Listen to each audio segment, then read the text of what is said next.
Hi everyone, welcome back. I'm Jadealy and today I'm going to show you the game that changed my mind about roguelike deck building games. Previously, I didn't commit to this type of games before, but Chaos and Nightmare easily became a part of my daily gacha routine ever since it came out. And before I tell you the story about why I didn't get into this type of games at first and what parts of Chaos and Nightmare I really enjoy and what parts I don't, I want to say a huge thank you to the Chaos and Nightmare developers for sponsoring this video. And don't forget you can check out the game using the link in the description. Now, about the story. So as you all know, my boyfriend Lanvi, he loves roguelike deck building games and he always tried to get me to play them. But every time I tried one, I ended up never committing to any of them. I just didn't enjoy having to start over and over again and build a new deck or like build a new set or like equipment each time. However, CZN just twists this in a really fine way and you can use your deck in other game modes as well.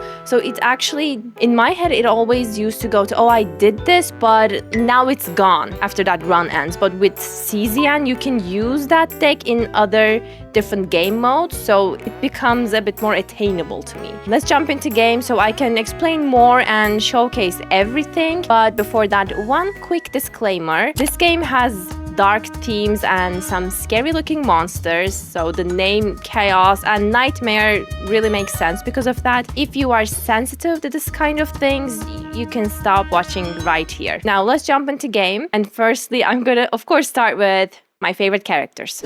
Look at the, oh my gosh. Yes, thank you for the poll. Oh my god. I can't show you. Look at this. Yeah, as you can tell, that's my favorite character. His name is Chiron. As you can see, he looks very handsome. Let's look at the characters. So these are my combatants, and as I already mentioned, Chiron here is my favorite one. Let's talk about the classes and the attributes. So as you can see, we have different classes and different attributes. So where was the filter for? Here we go. So classes, we have Striker, Vanguard, Ranger, Controller, Physionic, and Hunter. And where are our attributes? Passion, Justice, Order, Instinct, and Void. Let me show you the all agents. So because I don't have every single one of them, so you should be able to take a quick look and you can more or less decide whoever piques your interest. So let's quickly take a look at them. So this is Luke. I don't have Luke, unfortunately. We have Calliope. She looks incredible. We have Magna, and then we have Rin. Fun fact, Rin has a different type of fixation on me because she just doesn't stop coming home from the banners. I think I have E2 or E3. E2 already. This is Orlea. She's a really sleepy girl. We like her. She's really powerful in the story. And then we have Maylin. She's really cute. I love Maylin so much, especially her hair. It forms a little heart here, which I find really adorable. And then we have Veronica. Again, she's really, really cute. Then we have Renoa. I really like Renoa, but unfortunately, I couldn't get her yet. And then we have Hugo. Then we have Yuki. Oh, by the way, Yuki is the new 5-star character on the banner right now. Here is her banner. So if you're interested, download and pull for Yuki. Next, we have Haru. Haru was the previous character on the banner. By the way, don't worry, limited characters are dropped to standard banner after their banner. So Haru right now is in standard banner, and Yuki will be added to standard banner after her limited banner ends. So don't worry, you haven't missed out if you want Haru. By the way, she's really cute and I really like her. My favorite. Do I have to speak on him? No. He's just auto farming, so I love Chiron. What can I say? Then we have Nia. She's really cute as well. I'm using her in, I think, a couple of my teams right now. She's really nice. And then we have Selena. I really like her. I think her design is so adorable and her gameplay is really, really fun too. Then we have Tressa. She's really cute too. I overall really like the character design in the game. Sometimes she's pretty. Sometimes some things can be a little too much. That's not to my taste, but It's fine. Then we have Lucas. Really cool. The rocker boy aesthetic. I really like it. This is my least favorite design in the game. I mean, she's cute, but not my cup of tea. Next. Then we have Mika. Mika is awesome. She saves my butt in the battle so many times. I really like Mika. And then we have Beryl. As you can see, adorable, your cutie. I really like Cassius's design. And then we have Ray. I really love her. Then we have my innocent little boy, Owen. He is just so adorable and likable. I really enjoyed him in the story. Oh, and speaking of story, the story is more like a light novel kind of feature, and you can play episodes. A very good part of the story is you can skip through them to progress easily and more faster, which I did, by the way. And when you have the time, you can go back and play them again. But that's a really good option if you want to skip and get more like fast progress. All right, let's talk about how you make your characters stronger. So first thing that you want to do, just level up your character. Like that's the first thing that you're gonna start with, and upgrading their skills, which is gonna be this potential. And then you can also give them good memory fragments, which is like basically artifacts, relics, gears, and etc. Manifest ego is their copies, by the way, like E1, E2, and you can go up to E6, and basically your character is gonna get stronger and stronger and stronger. Partners, so these are your weapons and your companion during the battle. It depends on your character's class and your partner's passive, so you can mix and match whoever works with each other best. Click the little guy next to the upgrade button. They added full body in the screen. Ooh, I didn't know this.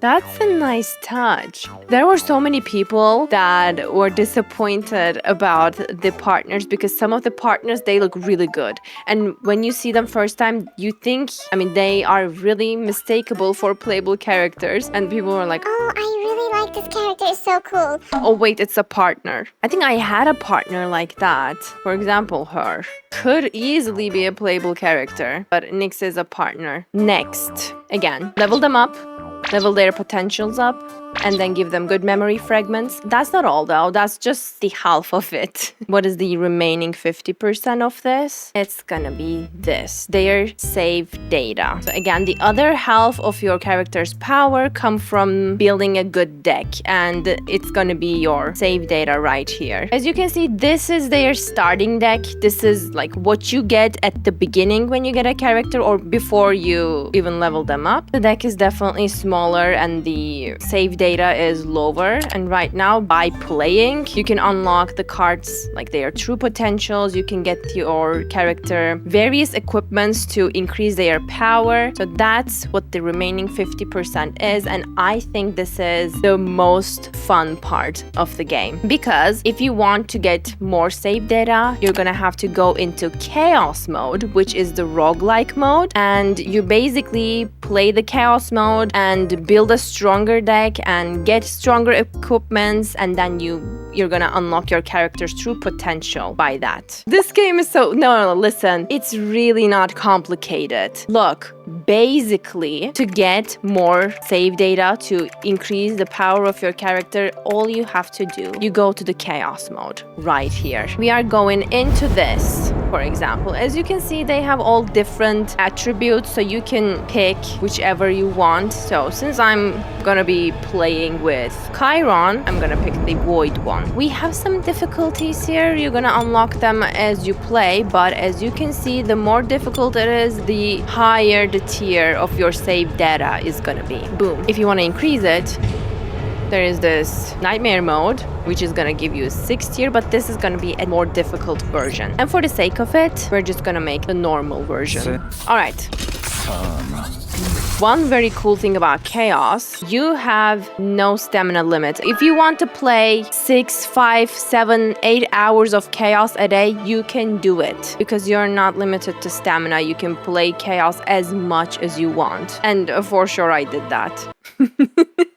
For sure I did that. I'm talking from experience. I played I don't know how many times me and Lamy played Chaos or Nightmare until 5 a.m. in the morning. By the way, your characters are gonna look like little chibis in the battle, and I think that's just adorable. Look at Chiron.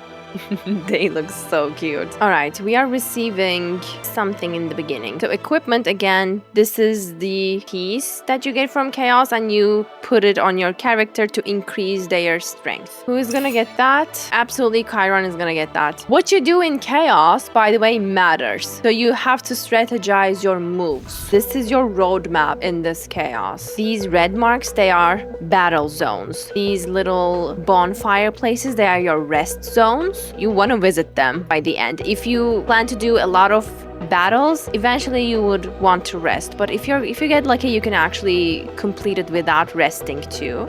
These are your waypoint area. When you're here, you can pause your chaos, go back out, do other stuff, and then you can come back. These purple ones, they are your elite areas, which are going to be a little bit more difficult in the battle, but you can get really good drops from these places. And the question mark areas are randomized encounters, so it's literally a surprise. You don't know what you're gonna get, what you're gonna be encountering, and what you pick in these encounters matter. They can mess up your entire run, or you can get a really good outcome, and then it can benefit your next moves and etc. It's really fun because, again, as I said, each time something new is gonna happen, it's gonna surprise you. It's not gonna be the same thing over and over and over and over again. Now, what we want to do, I want to fight, and I want to get some encounters as well. I think we should fight an elite at least once in this run, and when you're finished, as you can see, we have a final boss here. And if you have this little icon besides a bonfire, that means there's a store. You can buy extra cards, equipments for your characters. You want to go here too sometimes. Again, it depends on your run. So I'm gonna go here actually. Am I taking a risk? Yes. Does it make it a lot more fun? Yes. Here we go. During the fight, you should keep your eye on these bars right here. So these are your stress levels, and if this bar fills with purple, again, your character is gonna go into breakdown and they're gonna be unplayable for a while. Probably you're gonna see it sooner or later. Oh, by the way, this little number on the cards, that's the amount of action points required to play the card. You can actually kill this thing. Bam. Alright, that was our first battle. Now, again, what we wanted to do is to go here and to this elite boss. So we're just gonna continue from down here. Another battle. Get out of my way. Let's go. So with Epiphany, we are unlocking the potential of the card. You have to choose it according to your character or your character's deck or your gameplay strategy. So Epiphanies, they shape your deck, so choose wisely. I'm partial to the one on the left. Slay. It's really cute. Moving on. Where are we going? Let's go to an surprise encounter part. Confusion. Oh, hi, guys. See, a purple little thing. Chiron's stress level is increasing. Grotesque monsters lurk nearby, waiting for a chance to gnaw away at the group's minds. Not on my watch. Break the confusion. Dice roll 18. Okay, sometimes you gotta roll the dice in these encounters. That's good. And there's a legendary equipment. Wait, the possibility of me rolling 18? What's the worst that can happen? Let's go. Great. Am I cooked? They increased my stress levels. Okay, gotta move forward. By the way, do you see this little sign attribute right here? This is the monster's weakness that you can take advantage of. So if a monster has this attribute sign right here, that means he has a weakness for void. Luckily, I have Chiron right here, who's a void character, so you can just smash its head pretty quickly. And this sword right here, it means it's gonna attack, and it's gonna be a little bit of a powerful one, because if it had one sword right there, that means it's gonna be a little less powerful attack. I'm gonna create a futility card with this. And it's gonna be an attack one. You see these right here? These are your character's ultimates. The weapon, the partner in this case, also has an ultimate that you can use at a certain of ego points. Ego points are the points that you collect during the battle, and at a certain number of ego points you can unleash either your character's ultimate or you can use your partner's ultimate as well. See? He needs 5 ego points, and luckily I have 7, so I can use Chiron's ultimate. It's just so visually pleasing. We broke this thin bar right here underneath the enemy's HP bar. This is their tenacity bar, and when you break it, you can gain an extra action point. That I know. That was incredible. And let's just finish this. I love Chiron. I'm gonna go to encounter here. They are eating them. Steal something. Discourage strange behavior. Upon a success, a random combatant gains an epiphany. I can roll 6. Come on. Slay. Damn it. Since I picked this up, it's been strange. Guys, drop it. What the hell? What the hell happened? Yes, Chiron gained the epiphany. Great. I was so close. Okay, elite battle time. Wish me good luck. By the way, while in battle, you can check what the stupid monsters are doing from here. So they are just annoying. They're ugly on top of that. Basically, when you're playing Chiron, you want to get futility cards, and then as you exhaust these cards, you're gonna get more damage. That's his kit. So is to use this card. It's gonna create 3 futility cards, and then I will use Chiron's ultimate. That should show them. Okay, since I have 4 futilities now, it's gonna hit more, but it still doesn't finish the job. But here we go. Slay. See, it exhausted all of the futilities and dealt damage. You're dead. It's gonna be overkill, but I don't care. I love watching Chiron's animations. This is our little rest point. You can either rest, which is for free, and it doesn't only recover your health, but also you can recover 5 stress for all of the combatants. As you can see, this is gonna decrease that much, which is pretty useful. But if you rest, you can't train, and training is gonna give you 3 cards, and you can basically pick whichever you like the best. Actually, Mika could use a rest. Her stress level is concerning. We are back to our little waypoint, but am I gonna stop here? No. As I said, you can temporarily return to whatever you want to do when you activate a waypoint, but I'm just gonna continue. All right, another elite battle, and probably in this battle we are gonna see Mika break down or crash out. No, Mika! See, full stress level. Mika broke down. Now, if you want to get her back to playable mode again, you have to use her cards 4 times. Look, it says right here. But when you use it, it's... And by the way, when she's stressed out, some of your HP bar gets blocked and you won't be able to heal yourself until you fix your character. So what you want to do is, while you're using this card, has a low chance for unexpected results to occur on use, which means your character might end up hitting your other characters. It's not always nice. Mika come back. I really like their coming back animation. They usually have this shiny eyes and they all look so cute. Futility. Slay. It already died. You can eat food at the restaurant to get buffs. Let's do that. Kitty is so cute. All right, let's order. By the way, eating the food at this diner makes me hungry because it looks just delicious. Time to eat. Look at that. It looks just so yummy.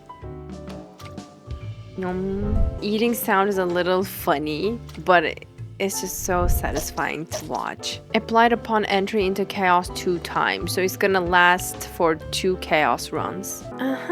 We can get extra 80. Okay, so basically this you can either get extra 80 energy or you can turn it into ether, which is energy storage, and then you can use it later on. You can keep them and you can use later on so that your energy won't cap while you are away. But since I'm here right now, I'm gonna get the extra one.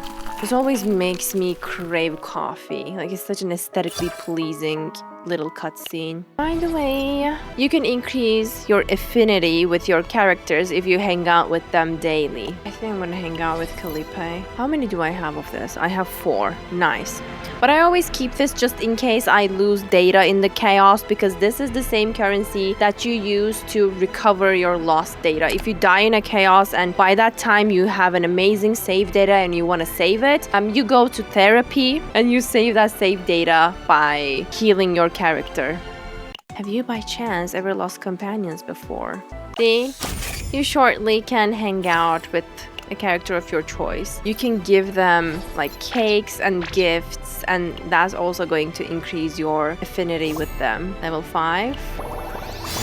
And also, if you increase your affinity, they're gonna gain small buffs. But the biggest one is if you hit like level 10 affinity, you can get an amazing homepage like this. Usually they just stand here, but when you have level 10 affinity, they're gonna have this like a special wallpaper. It looks really nice. Chiron's stress animation is amazing, not gonna lie. And we're about to see that.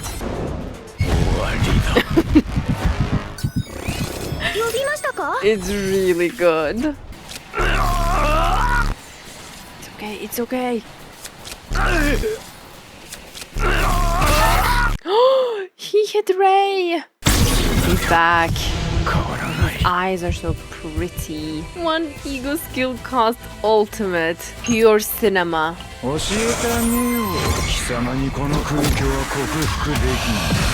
comeback is legendary.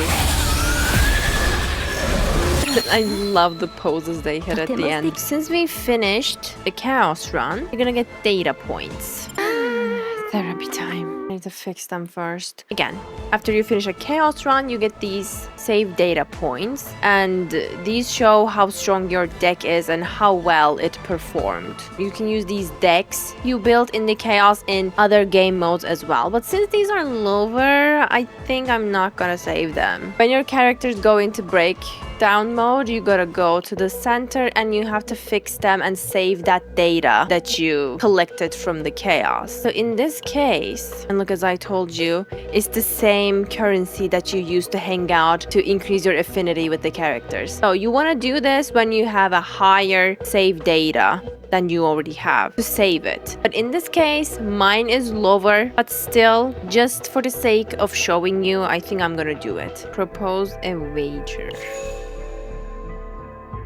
Say he can't harm anything. I go with stability. We're basically in therapy. Touch to approve.